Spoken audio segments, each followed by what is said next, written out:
Mulai. Bismillahirrahmanirrahim. Assalamualaikum warahmatullahi wabarakatuh.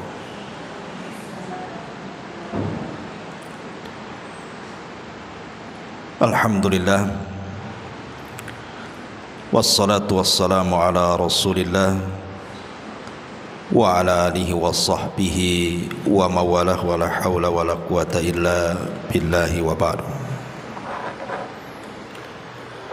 Kita lanjutkan kajian kita, masih membahas kitab Arba'in Nawawi, dan kita masuk pada hadis ke-41. Kita baca hadisnya. An Abi Muhammadin Abdullah ibn Amr ibn As radhiyallahu anhuma qala Rasulullah sallallahu alaihi wasallam la yu'minu ahadukum hatta yakuna hawahu taba'an lima ji'tu bihi. Hadithun hasanun sahihun rawainahu fi kitabil hujjati bi isnadin sahih.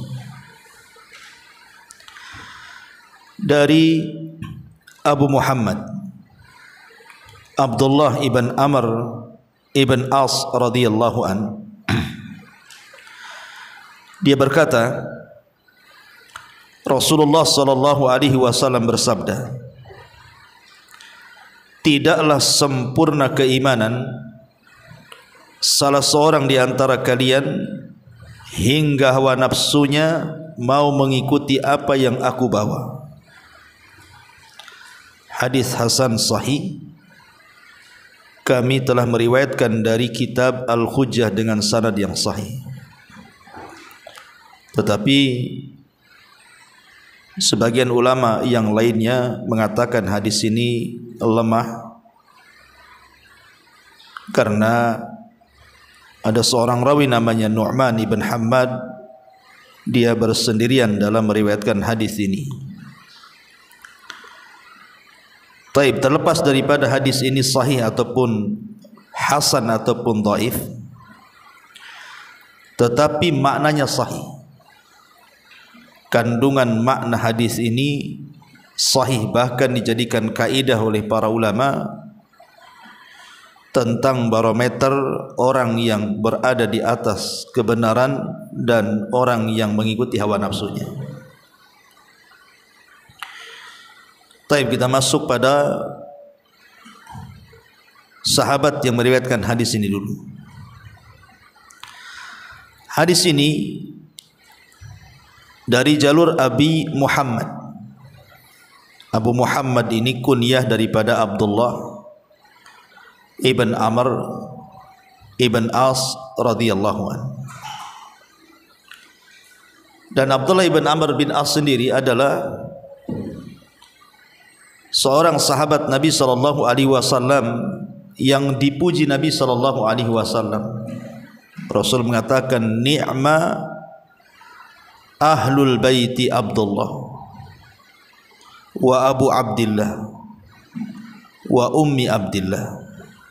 Sebaik-baik keluarga adalah Abdullah, bapa Abdullah dan Ummi Abdullah. Maksudnya Abdullah ibn Amr ibn As. Dan beliau subhanallah mendapatkan hidayah masuk Islam sebelum ayahnya. Jadi dia masuk Islam duluan, baru kemudian ayahnya masuk Islam. Karena ayahnya ini telat masuk Islam, Amr ibn As ini. Tapi putranya Abdullah ibn As ini masuk Islam duluan daripada ayahnya. Bahkan dia menjadi satu di antara sekian para sahabat yang paling banyak mencatat hadis Nabi. Bahkan Abu Hurairah radhiyallahu anhu, kita ma'rufi Abu Hurairah, orang yang paling banyak menghafal hadis Nabi. Sampai dia mengatakan, ma min ashabin Nabi sallallahu alaihi wasallam ahadun aktsar hadisan anhu minni illa ma kana min Abdillah ibni Amr ibn As, fa innahu kana yaktub wala aktub. Kata Abu Hurairah radhiyallahu an, tidak ada orang yang melebihi hafalanku dari banyaknya hadis Rasul yang aku hafal, kecuali Abdullah ibn Amr, karena dia mencatat sementara aku tidak mencatat. Jadi Abdullah ibn Amr bin As ini memang terkenal pencatat hadis Nabi. Lah Abdullah ibn Amr bin As sendiri secara nasab dia adalah Abdullah putra Amr ibn As. Dan Amr ibn As ini salah satu daripada pembesar atau pemimpin kaum muslimin di zamannya. Jadi dia masuk Islam itu dengan bersamaan dengan Khalid ibn Walid. Tapi kalau anaknya Abdullah yang kita ceritakan justru masuk Islam duluan daripada ayahnya. Lah di antara manakib yang menarik untuk kita kaji adalah dari sisi bagaimana Abdullah ibn Amr ini, walaupun dia seorang yang luar biasa kepakaran menulisnya sehingga dia paling banyak menulis hadis Nabi SAW, tetapi dalam hal ibadah pun beliau luar biasa, sampai dikisahkan di dalam hadis Bukhari Muslim. Jadi satu ketika Abdullah ibn Amr ini kan kuat orangnya di dalam berpuasa dan juga menghatamkan Quran, itu kuat sekali. Jadi satu hari dia datang atau dipanggil Nabi SAW dan mengatakan, wahai Abdullah ibn Amr, kata Nabi SAW, aku mendengar engkau terlampau banyak berpuasa. Sebaiknya berpuasalah seperti puasa Ayyamul Bid. Puasa Ayyamul Bid maksudnya puasa 3 hari dalam sebulan. Tapi Abdullah ibn Amr bin As mengatakan, Rasul, aku sanggup lebih daripada itu. Maka Nabi SAW mengatakan, tidak bisa, karena istrimu punya hak, kemudian keluargamu punya hak. Tetapi Abdullah ibn Amr ibn As tetap mengatakan, aku sanggup. Akhirnya Rasul mengatakan, kalau begitu puasalah 1 hari dan berbukalah 1 hari. Maksudnya puasa Daud.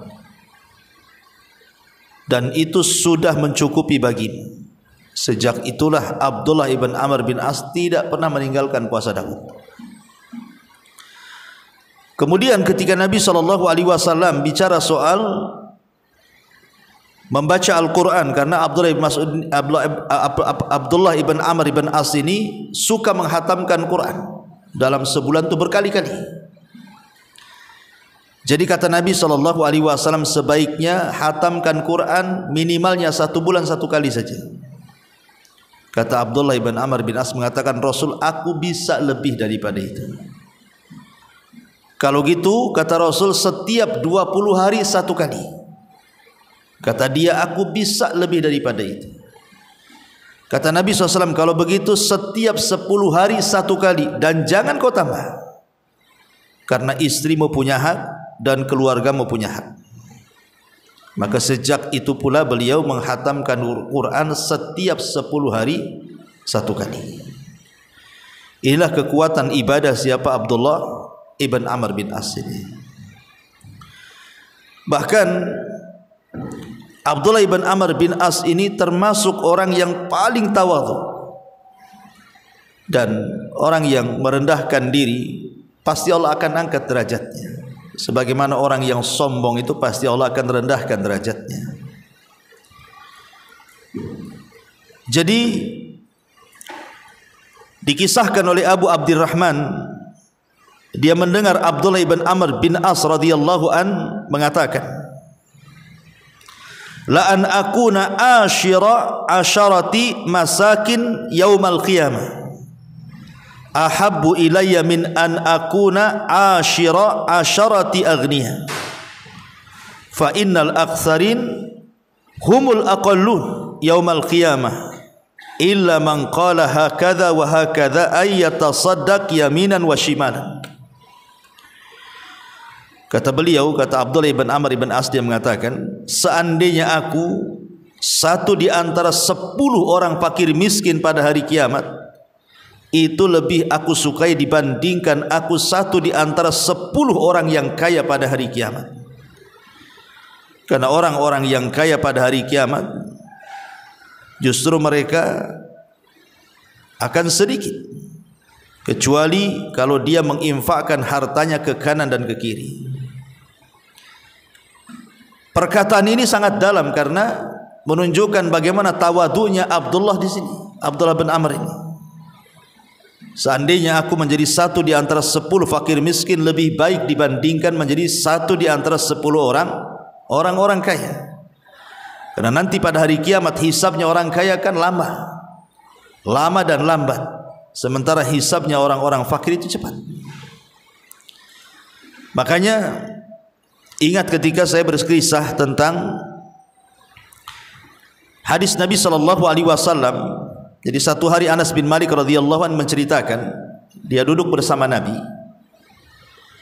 Tiba-tiba Nabi SAW mengatakan, akan masuk kepada kalian sekarang rajulun min ahlil jannah, laki-laki yang termasuk penduduk surga. Akan masuk ke masjid ini sekarang laki-laki yang termasuk penduduk surga.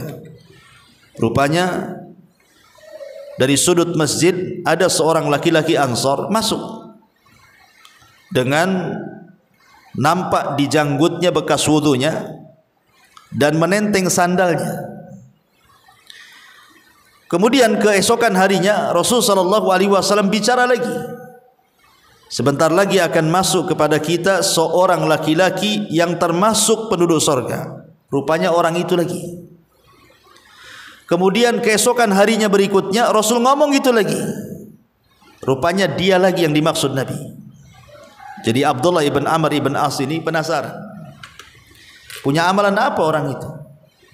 Kok bisa Nabi SAW mengatakan si fulan termasuk penduduk surga? Dan ini menunjukkan semangat para sahabat kalau ada orang yang dijanjikan Rasul dengan surga, kepengen juga seperti itu. Jadi ingin tahu rahasianya apa? Rahasianya orang ini, kenapa Rasul sampai mengatakan si fulan termasuk penduduk surga? Jadi Abdullah ibn Amr ibn As ini pura-pura bertamu, ada masalah dengan keluarganya, kemudian berpura-pura bertamu 3 hari, ingin mengetahui apa aktivitas orang itu.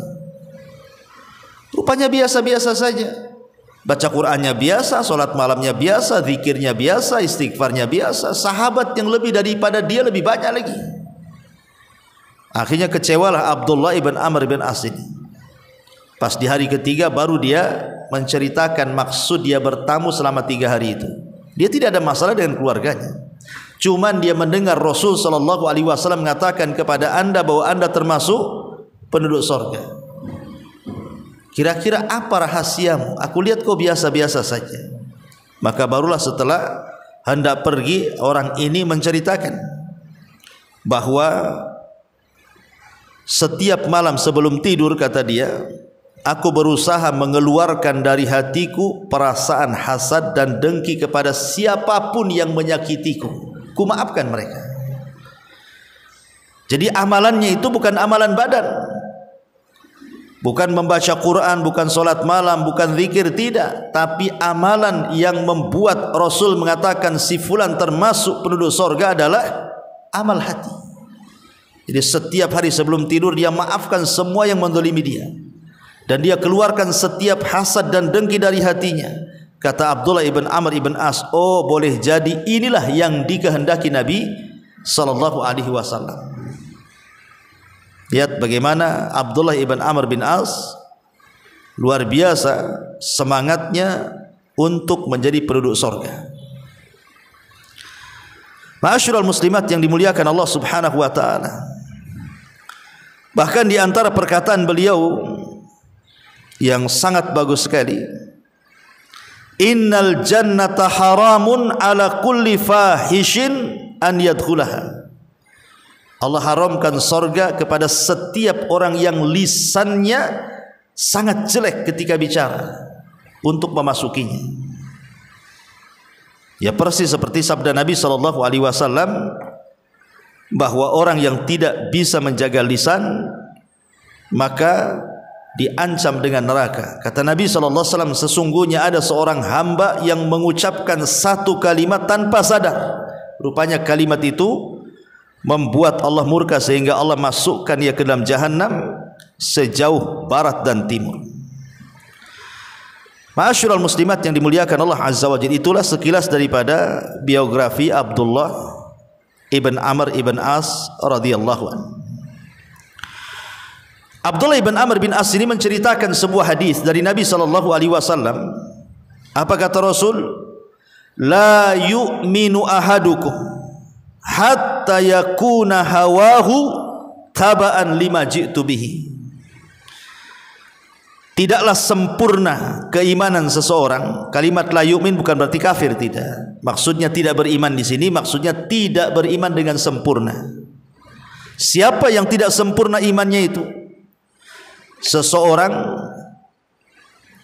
di antara kalian hingga hawa nafsunya mau mengikuti apa yang aku bawa, kata Nabi.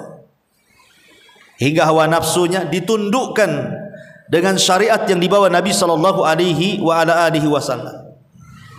Apa maksudnya menundukkan hawa nafsu di atas syariat Nabi sallallahu alaihi wasallam atau di atas apa yang diajarkan oleh Nabi sallallahu alaihi wasallam? Saya contohkan begini, Bu. Untuk memudahkan memahami hadis ini. Kalau ada dua orang yang berzina,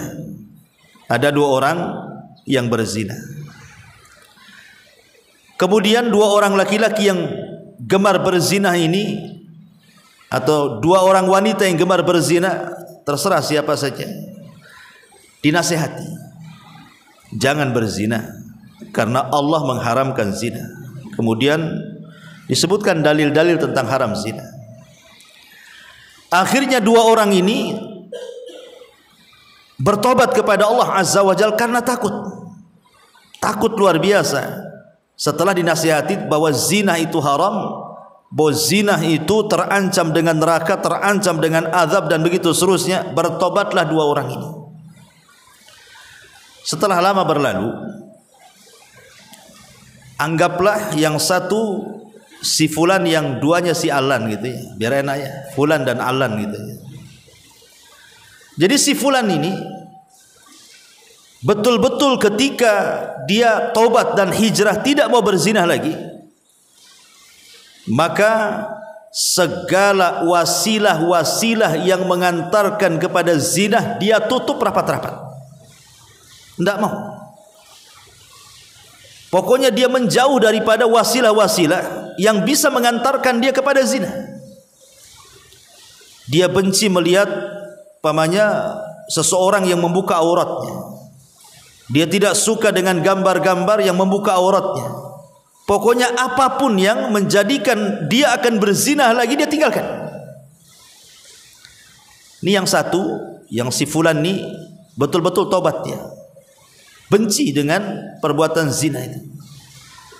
Tapi yang kedua, dia masih rindu untuk berzina, tetapi dia takut berzina karena haram. Jadi dia terkadang melihat ada gambar, ada foto seorang wanita ataupun laki-laki, nampak auratnya gitu kan. Terbayang dia ingin berzina, tapi tidak berzina. Takut untuk berzina karena zina itu haram. Perhatikan antara dua orang ini. Yang satu betul-betul meninggalkan zina, bahkan wasilah-wasilah zina saja dia tidak mau. Betul-betul dia benci kepada zina, dan wasilah-wasilahnya dia benci. Berarti orang yang pertama ini sudah menundukkan hawa nafsunya kepada syariat Rasul.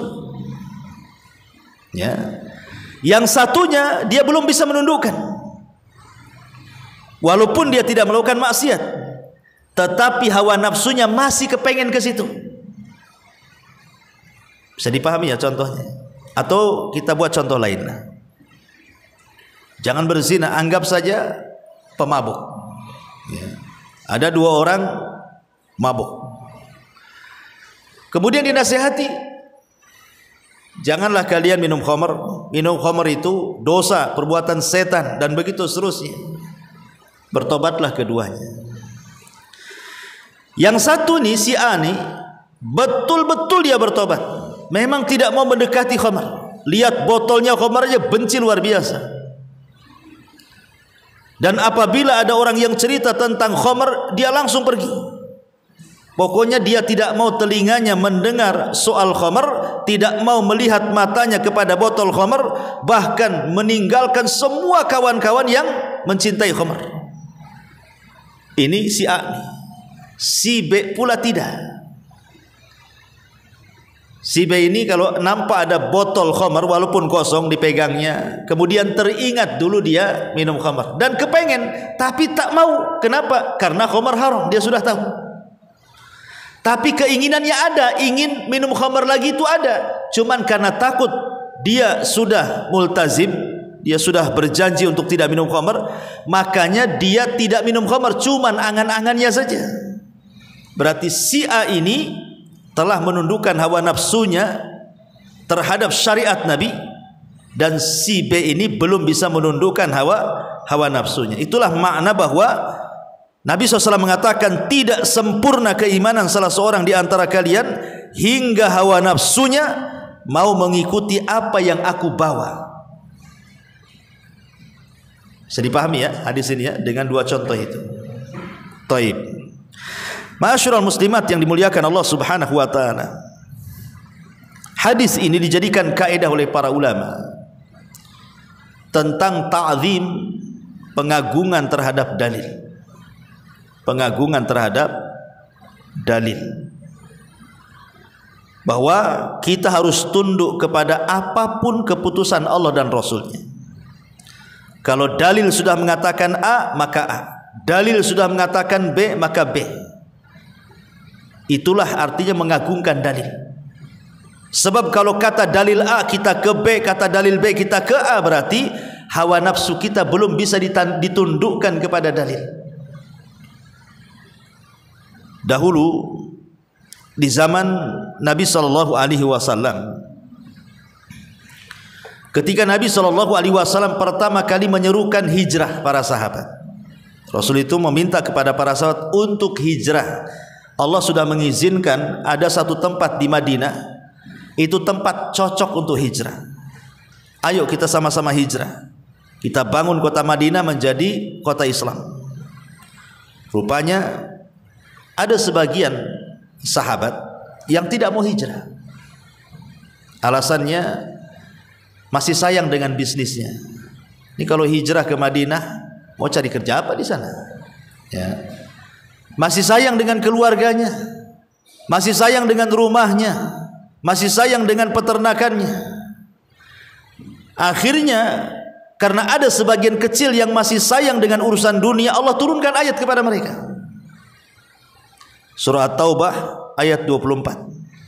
Allah mengatakan, "Qul in kana aba'ukum wa abna'ukum wa ikhwanukum wa azwajukum wa ashiratukum wa amwalun iqtaraftumuha wa tijaratun tahsawna kasadaha wa masakinu tardawnaha ahabba ilaikum minallahi wa rasulih wa jihadin fi sabilihi fatarabbasu hatta ya'tiyallahu bi amrih wallahu la yahdil qaumal fasikin." Katakan ya Muhammad kepada mereka itu, orang yang tidak mau hijrah karena masih cinta dunia, katakan kepada mereka, jika bapak-bapak kalian, anak-anak kalian, saudara kalian, pasangan kalian, keluarga kalian, harta yang kalian cari, perniagaan yang kalian takut akan kebangkrutannya, atau tempat tinggal yang kalian sukai, itu lebih kalian cinta dibandingkan Allah, Rasul dan jihad, tunggu. Allah Subhanahu wa taala nanti akan datangkan urusannya kepada kalian, karena Allah tidak suka dengan orang-orang fasik. Lihat ayat ini semakna dengan hadis tadi, bahwa kita jangan sampai hawa nafsu kita ini liar. Karena hawa nafsu ini terbagi menjadi dua kan. Ada hawa nafsu yang baik, ada hawa nafsu yang tidak baik. Kapan hawa nafsu itu baik? Apabila bisa ditundukkan dengan syariat, maka hawa nafsu itu jadi baik. Seperti hadis ini. Tidak beriman seseorang sampai hawa nafsunya tunduk kepada apa yang aku bawa, kata Rasul. Berarti hawa nafsu yang seperti ini terpuji, karena hawa nafsunya tertundukkan dengan syariat. Tetapi hawa nafsu yang tercela itu adalah hawa nafsu yang liar, yang tidak mau tunduk dengan syariat. Dan itu yang banyak ya. Yang banyak di masyarakat ini ada orang yang tidak berani mengucapkan kalimat hak karena takut dengan suaminya, takut dengan istrinya, takut dengan anaknya, takut dengan orang tuanya, takut dengan kabilahnya, takut dengan desanya, takut dengan kelompoknya. Tidak berani dia mengeluarkan kata-kata yang benar itu. Berarti dia masih mengikuti hawa nafsunya, belum bisa menundukkan hawa nafsunya. Contoh yang real di lapangan, orang sudah tahu riba itu haram, tahu riba itu haram kan, jelas dalilnya Quran sunnah. Tapi banyak orang itu yang tidak mau meninggalkan riba kan, padahal jelas-jelas haramnya. Kalau kita katakan kepada mereka, akhi ini riba ini, ukhti ini riba ini, iya anak tahu ini riba, dan riba itu dosa. Lah kenapa nggak ditinggalkan? Ya saya mau makan apa nanti? Saya mau kerja apa? Saya harus kemana? Siapa yang ngasih makan anak istri saya? Macam-macam ceritanya kan. Dia tidak bisa meninggalkan perbuatan dosa karena ada kekhawatiran-kekhawatiran. Itu berarti mengikuti hawa nafsunya kepada hawa nafsu dia, bukan menundukkan hawa nafsunya kepada syariat yang dibawa Nabi SAW. Dan itu yang umum di masyarakat, seperti itu ya. Contoh saja kalau ngaji kayak gini lah, saya bisa hitung ada 30-40 orang di sini. Kalau hadir semua adalah 100 orang kan gitu. Coba ibu buat dangdutan, nggak usah ngundang ya, datang nggak tuh? Datang, lebih banyak yang datang dibandingkan yang nggak datang kan. Padahal sudah jelas-jelas itu kan, ngaji itu ada manfaatnya, ngaji itu ada pahalanya, ngaji itu bisa menggugurkan dosanya, dan begitu seterusnya. Tapi banyak orang yang sehat badannya, ada peluang untuk ngaji, tidak mau melangkahkan ke tempat pengajian, berarti masih belum bisa menundukkan hawa nafsunya. Di sisi lain, kalau ada acara-acara yang tidak ada manfaatnya, dangdutan kah, musik-musik kah, organ tunggal kah, apalah gitu, atau sekarang musim kampanye ya, musim politik kan, mesti banyak tuh acara-acara itu, datang mereka. Nah, itulah ma'asyiral muslimat yang dimuliakan Allah Azza wa Jal. Padahal di dalam surah An-Nisa ayat 56 Allah katakan, fala wa rabbika la yu'minun hatta yuhaqqimuka fima syajara bainahum wa la yajidu fi anfusihim harajan mimma qadaita wa yusallimu taslima. Maka sekali-kali demi Rabbmu, mereka tidak dianggap beriman sampai mereka menjadikan engkau hakim wahai Rasul terhadap perselisihan di antara mereka, kemudian mereka tidak mendapati dalam diri mereka rasa berat terhadap apa yang kau putuskan, dan mereka menerima apapun keputusan. Tapi apa yang terjadi sekarang? Sudah jelas dalilnya, bukan sami'na wa ata'na, persis seperti Bani Israel mengatakan sami'na wa asaina, kami dengar, kami maksiat, kami dengar, kami pikirkan, dan begitu seterusnya. Ma'asyiral muslimat yang dimuliakan Allah Azza wa Jalla, baik kita masuk dalam faedah hadis. Apa saja faedah dari hadis ini?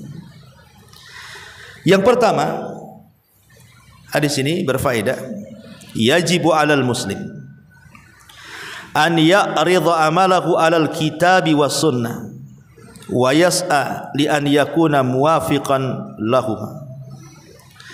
Wajib atas seorang muslim ataupun muslimah untuk mencocokkan amalannya dengan Al-Quran dan Sunnah, dan berupaya supaya setiap perbuatannya betul-betul mengacu kepada Al-Quran dan Sunnah. supaya bisa ditundukkan hawa nafsunya.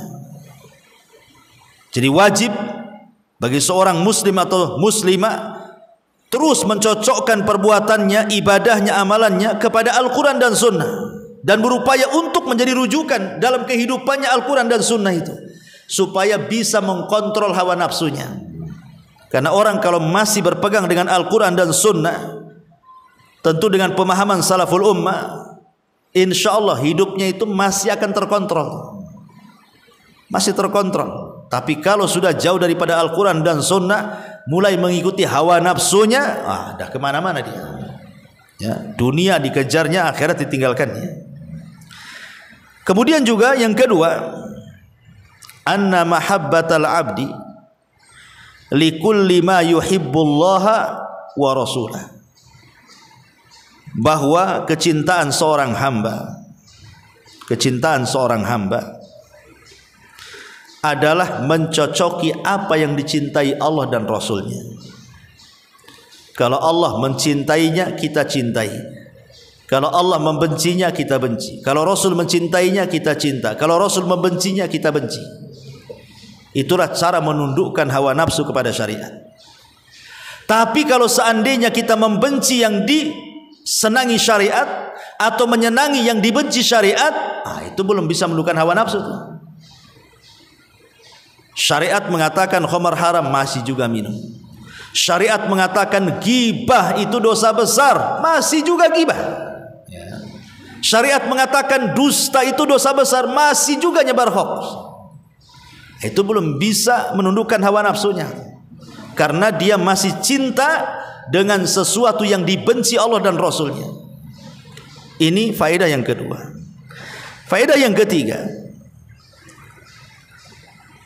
wujubu tahkimir rasul fi kulli masailid din al-i'tiqadiyati wal amaliyati war ridha bidzalik wat taslim. Wajib menjadikan Rasul sebagai hakim, pemutus pada setiap permasalahan agama, baik yang bersifat keyakinan ataupun yang bersifat amalan, dan harus redha dan menerima apapun keputusannya. Dahulu di zaman keemasan para sahabat Nabi SAW, betul-betul sahabat adalah orang yang paling menundukkan hawa nafsunya di hadapan syariat. Ketika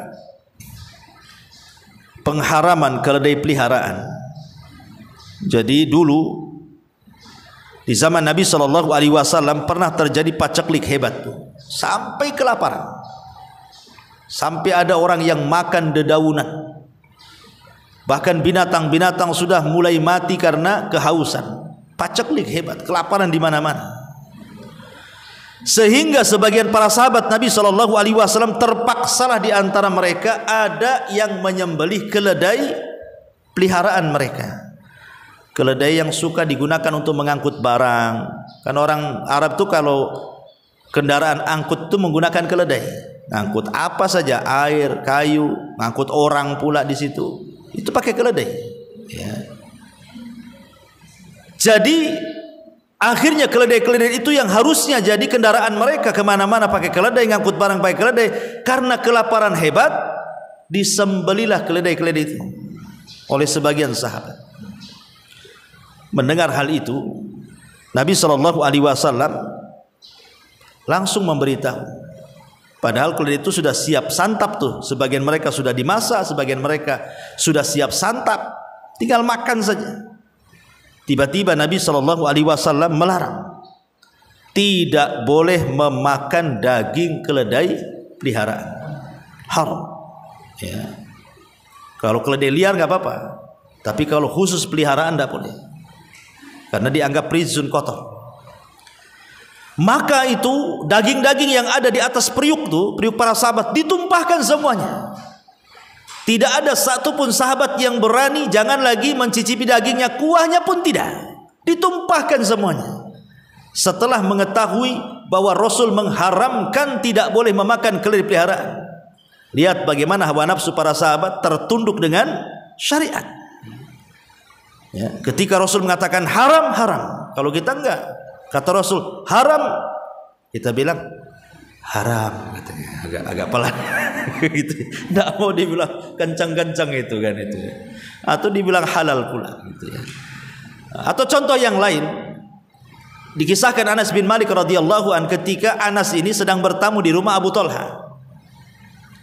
Minuman para sahabat itu, Bu, itu biasa minum khamr. Sahabat itu dulunya juga pemabuk, ya, sebelum diharamkan khamr itu. Jadi Anas bin Malik radhiyallahu anhu biasa menuangkan khamr di tamu-tamu sahabat Rasul di rumah Abi Talha radhiyallahu anhu. Lah tiba-tiba ada teriakan dari luar rumah, di pasar-pasar, di kerumunan, di keramaian, sayup-sayup terdengar sampai ke rumah Abi Talha. Jadi Abu Talha ngomong sama Anas tuh, Anas, ukhruj fasma madza yaqulu munadi yunadi. Keluar kau Anas, ngomong apa orang itu di luar tuh? Kok ramai kali? Maka Anas pun kemudian keluar. Setelah beberapa saat datang lagi. Kemudian ngomong sama Abu Talha, ya Abu Talha, Nabi SAW sudah mengutus seseorang untuk mengumumkan di halayak ramai manusia, ala wa innal khamra qad hurrimat. Ingatlah sesungguhnya khamr diharamkan. Mendengar hal itu, Abu Talha pun langsung terdiam. Dan manusia yang di pasar-pasar bergerak pulang, yang ada di keramaian bergerak pulang. Kemudian semua menuangkan khamr-khamr yang ada di rumah mereka, di depan rumah-rumah mereka. Sampai perawi hadis mengatakan hatta salat syawari'ul Madinah, sampai gang-gang kota Madinah itu banjir gara-gara khamr yang dituangkan para sahabat Nabi SAW. Lihat bagaimana ketundukan hawa nafsu para sahabat betul-betul ditundukkan dengan syariat. Ketika Rasul mengatakan khamr haram, haram, sudah selesai. Tidak ada istilah mereka, saya kan sudah kecanduan, biarlah saya sedikit-sedikit meninggalkan. Biasa satu hari 5 botol, nanti saya kurangi besok 2 botol, lusa 1 botol, lusanya 1 gelas, lusanya lagi 1 sendok, baru saya buang botol-botol sendok-sendoknya, katanya. Bukan begitu, ya. Tidak ada sahabat itu yang meninggalkan maksiat itu secara tadarruj, bertahap, tidak ada. Kalau sudah haram, haram, selesai. Nah, kalau kita mungkinlah, Ustaz tidak bisa kalau harus ninggalin gibah secara mutlak. Ya pelan-pelan lah. Kalau gibah selingan-selingan nggak apa-apa kan Ustaz? Nggak ada, ya gibah kan itu. Nggak ada gibah selingan itu. Tetap haram. Ya, jadi begitulah para sahabat mencontohkan kepada kita menundukkan hawa nafsu di atas syariat Nabi SAW. Bahkan ketika turun ayat hijab surah An-Nur 31 itu, wal yadribna bihumurihinna ala juyubihin, hendaklah wanita-wanita itu melembrehkan jilbab mereka di dada-dada mereka, artinya ditutup auratnya. Subhanallah, semua wanita pulang ke rumah, apapun yang mereka dapati, entah dari gorden, entah dari taplak meja, apapun kain yang mereka dapati langsung ditutup. Ka'annahunna, seolah-olah ka'anna ru'usihinna, seperti kepala-kepala mereka itu seperti burung gagak. Gagak itu kan warnanya hitam, ya. Jadi sampai kepalanya itu seperti burung gagak. Tahu Bu burung gagak itu? Perhatikan burung gagak itu yang hitam ya. Gagak ada warna lain ya? Nggak ada ya kan? Gagak ya hitam lah. Ya tengok burung gagak itu, mata-matanya hitam. Nah, kalau kita nengok kepala burung gagak tuh hitam semua tuh. Kemudian patuknya juga hitam, matanya juga hitam, rambutnya juga hitam kan? Begitulah Rasul mengistilahkan seperti kepala mereka itu seperti burung gagak, hitam semuanya karena ditutupi, tidak ada celah lagi, matanya ketutup semuanya. Begitulah para sahabat Nabi SAW, sahabiah Rasul SAW di zaman itu ketika perintah hijab betul-betul ditutup. Ya, ndak mikir dulu. Sekarang kan mikir dulu nih. Orang yang nggak pernah hijab tiba-tiba tergerak untuk hijab, ngacanya itu sampai mau pecah kacanya itu. Cocok, miring, sini, sana, sini. Mungkin jilbab itu sampai 10 jilbab itu asik cabut pasang. Cocok nggak cocok, cocok nggak cocok gitu saja kan. Anda minta pula pendapat orang, cocok nggak katanya. Kalau nggak cocok saya nggak pakai jilbab katanya. Ini gimana ceritanya ya? Jadi orang seperti itu belum bisa menundukkan hawa nafsunya. Kemudian juga contoh yang lain, ketika Nabi Shallallahu Alaihi Wasallam sedang sholat ya. Di tengah-tengah sholat tiba-tiba Nabi SAW melepaskan sandal, dilepas begitu saja sandalnya. Sahabat Nabi di belakang ini, karena kan posisinya sedang sholat, bukan sedang selesai sholat, sedang sholat. Rasul jadi imam, tiba-tiba Rasul melepas sandal. Jadi di pikiran para sahabat itu, jangan-jangan turun wahyu nih, tidak boleh pakai sandal ketika sholat. Akhirnya semua sahabat ikut-ikut melepas sandal. Jadi selepas sholat Rasul tanya. Rasul itu punya mukjizat, mampu memandang ke belakang seperti memandang ke depan. Itu mukjizatnya Nabi ya. Dia tidak perlu CCTV Nabi itu. Jadi ke belakang dan nampak dia, sebagaimana dia nampak memandang ke depan. Kata Rasul, kenapa kalian ikut-ikut melepas sandal ya. Sahabat polos saja, Rasul, kami melihat Anda melepas sandal, kami pula ikut melepas sandal. Kata Rasul, jangan. Tadi aku sholat melepas sandal itu karena Jibril datang memberitahu di sandalku ada kotoran, makanya aku lepas. Pertanyaannya, apa di sandal kalian ada kotoran? Coba lihat. Jadi sahabat itu apapun yang dilakukan Rasul langsung dilaksanakan, tidak terpikir sama sekali begini begitu, tidak. Ya, seperti Umar bin Khattab tuh ketika mencium Hajar Aswad, dia mengatakan, hei batu, aku tahu kau ini seonggok batu. Kalau aku tidak melihat Rasul mencium kamu, buat apa aku cium kamu tuh? Bayangkan otak secerdas Umar saja tunduk kepada syariat Nabi. Itulah makna daripada tidak sempurna iman seseorang sampai hawa nafsunya bisa ditundukkan dengan apa yang aku bawa, kata Nabi. Ya, ini juga diantara faedahnya. Kemudian faedah yang keempatnya, annahu la khiyara li ahadin fi amri qadahu Allah wa rasul. Tidak ada pilihan bagi seseorang apabila Allah dan Rasulnya sudah memutuskan sebuah perkara. Tidak ada pilihan kecuali harus taat. Tidak ada pilihan. Di zaman Nabi ada seorang laki-laki namanya Julaibib. Pernah tahu bukan kisahnya Julaibib? Julaibib ini sahabat Nabi SAW yang paling fakir, tidak punya rumah sama sekali. Jadi atapnya langit, ya rumahnya bumi. Dia tidur sembarang tempat. Tidak punya nasab yang bagus, tidak punya harta, tidak punya kehormatan, bahkan hampir tidak dikenal. Datang saja tidak menggenapkan, pergi pula tak mengganjilkan. Nah, itulah Julaibib ya. Jadi Julaibib ini satu hari dipanggil oleh Nabi. Ini sahabat sedang kumpul gini, sini Julaibib ya. Ada apa wahai Rasul? Kata Nabi SAW, Julaibib, tidakkah kau mau menikah? Tidakkah kau mau menikah? Ala tatazawwaj? Kata Julaibib, ya Rasulullah.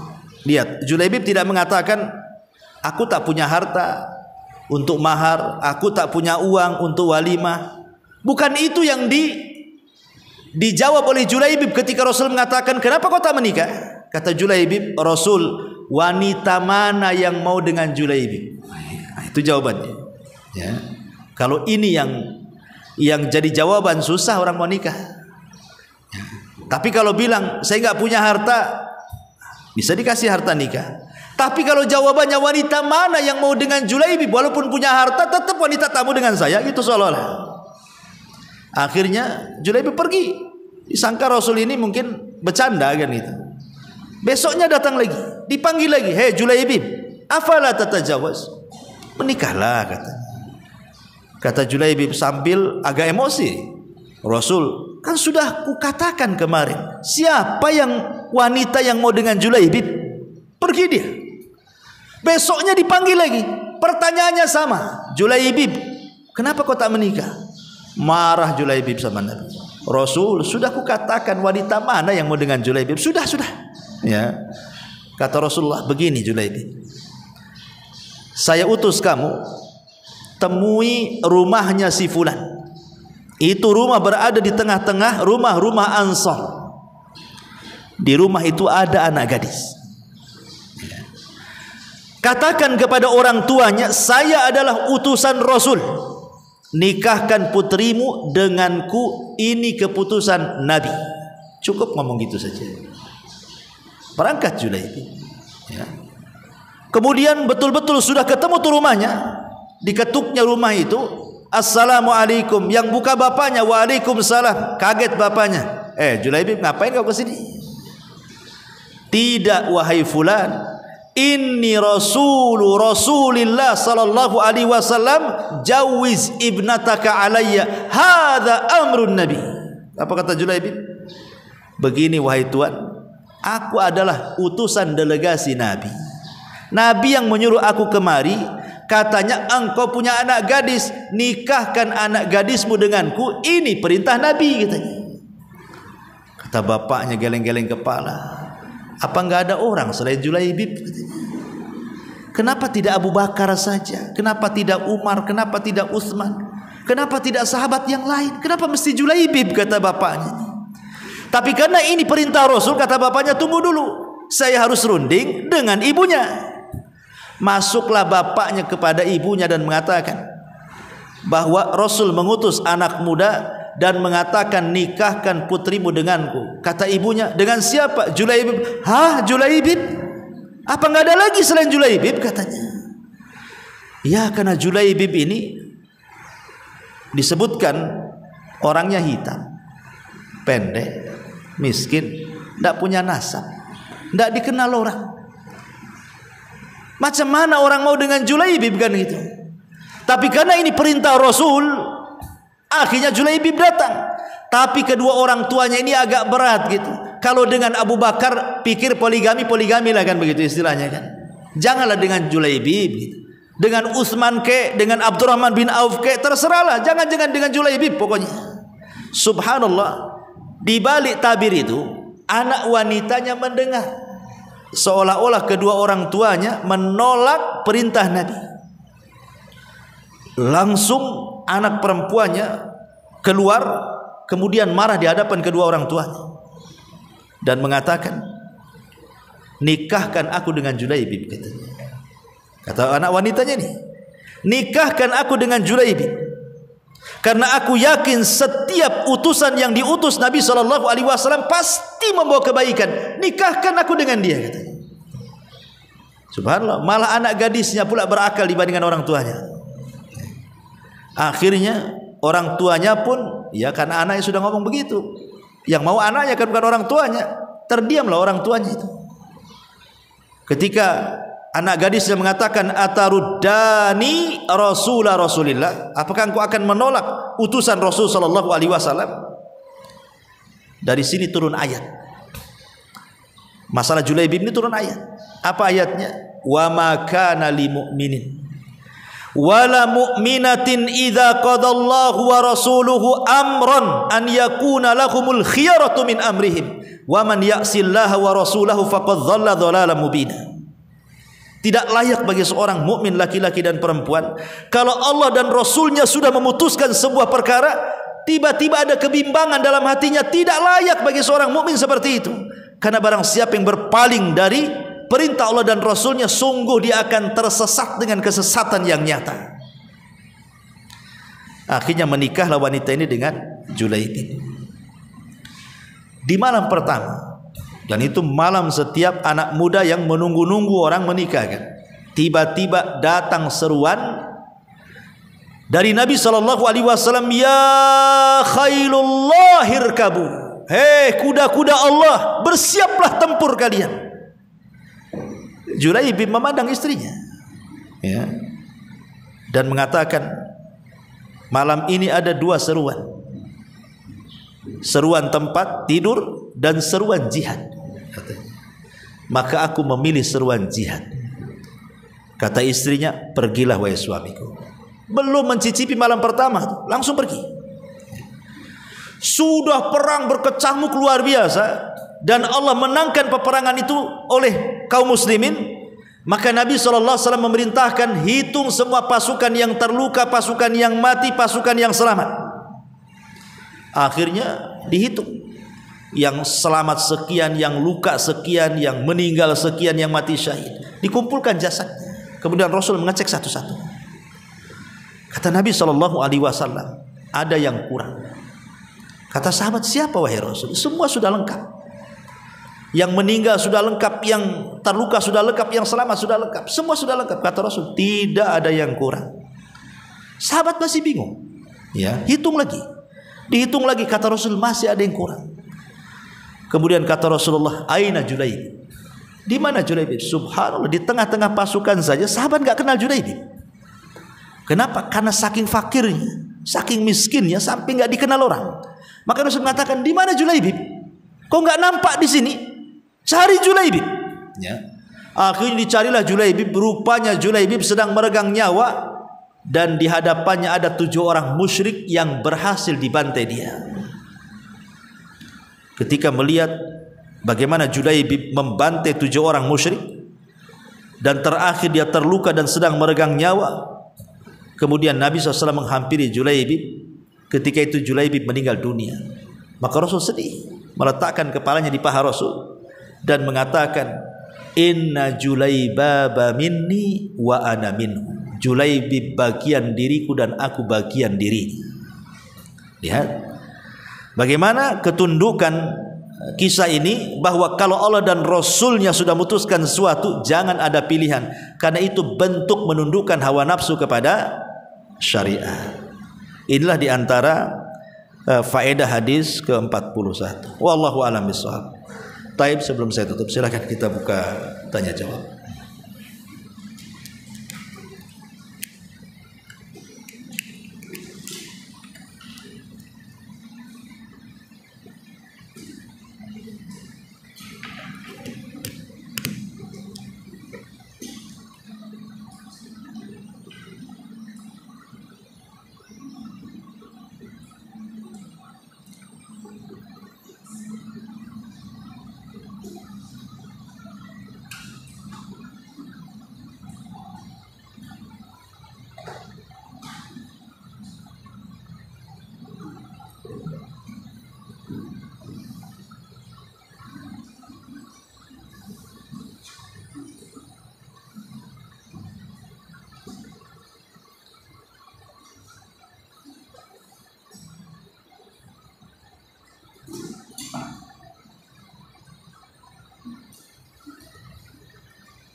Nggak ada? Alhamdulillah, nggak ada. Perhatikan gambar.